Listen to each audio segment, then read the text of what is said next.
Ghali began his career as sort of an opportunist and then a warlord. And he's been active at least since well, he was active in the sort of, there's a civil war amongst Tuareg in the 1990s, and he was very active in that. And since then, he's been kind of sticking himself onto various radical movements in northern Mali for some time.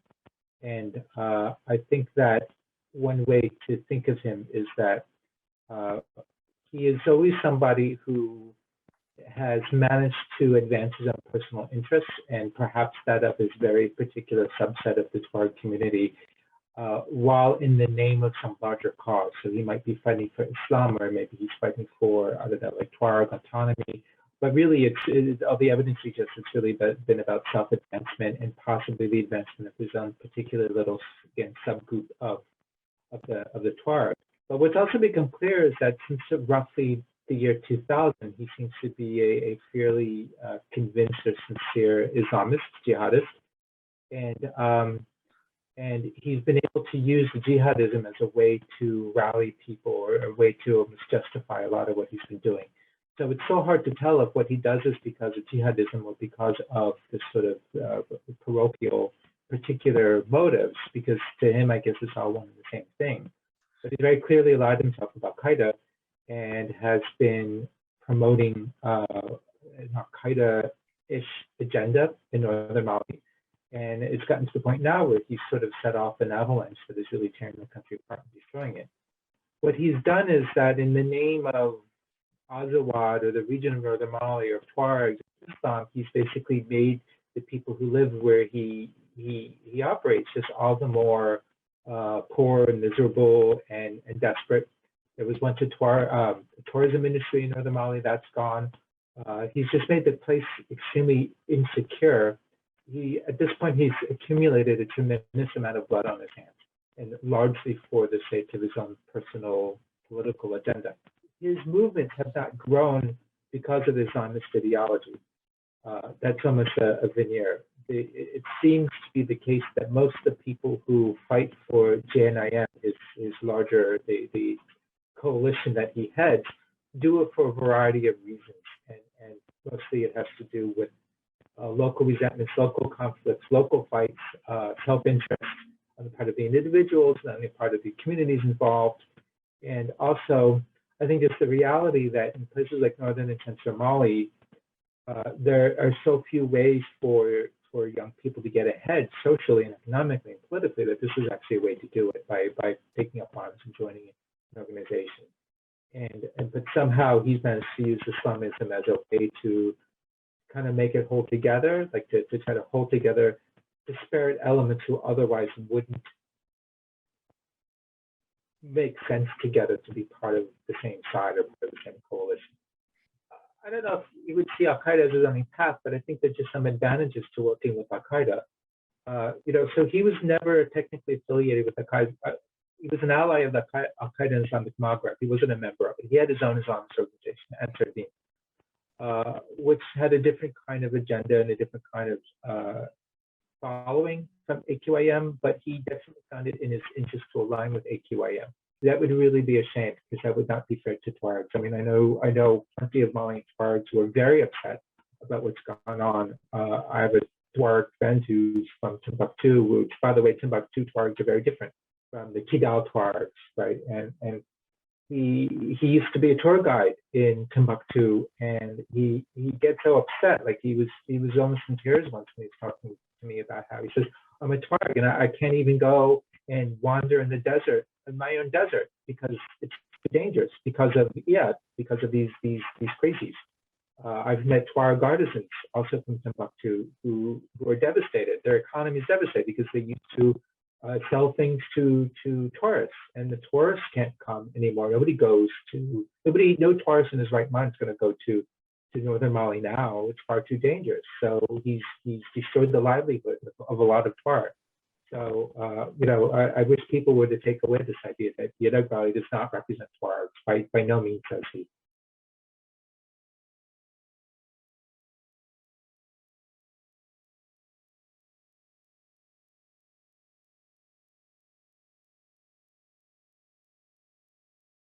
so hypothetically, if they conquer Mali, or the war takes a course where basically they end up in control of a large section of it.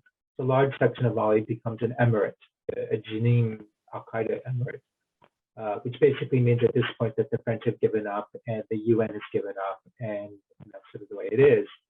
That theoretically there could be some sort of peace talks where there was between the United States and the Taliban in Afghanistan. So, I mean, yeah, I mean, theoretically it's possible, and theoretically it's possible that Ghali, being the sort of resourceful pragmatist that he is, might be willing to renounce al-Qaeda if this is the way to make himself more palatable to the international community. But I mean, it will be. It's hard to see that happening. I feel like he's gone too far down that road in terms of being al-Qaeda. Likely that the international community will conclude that an al-Qaeda emirate in Mali would be palatable the way it seems to have done with Afghanistan. And my explanation for that is quite simple, which is that I think that from the American point of view, Afghanistan is so far away that maybe it just doesn't matter, right? So like whatever happens to Afghanistan, well, that's just too bad. But you know, it doesn't really heighten the terrorist threat to the United States. And I think that for French and the Europeans, I think that the calculus is different. I think it's far less plausible to me that the French would ever be willing to swallow the idea of there being some sort of al-Qaeda affiliated emirate in northern Mali, because I think it's too close to them geographically, and the threat that al-Qaeda poses, I think, is too direct.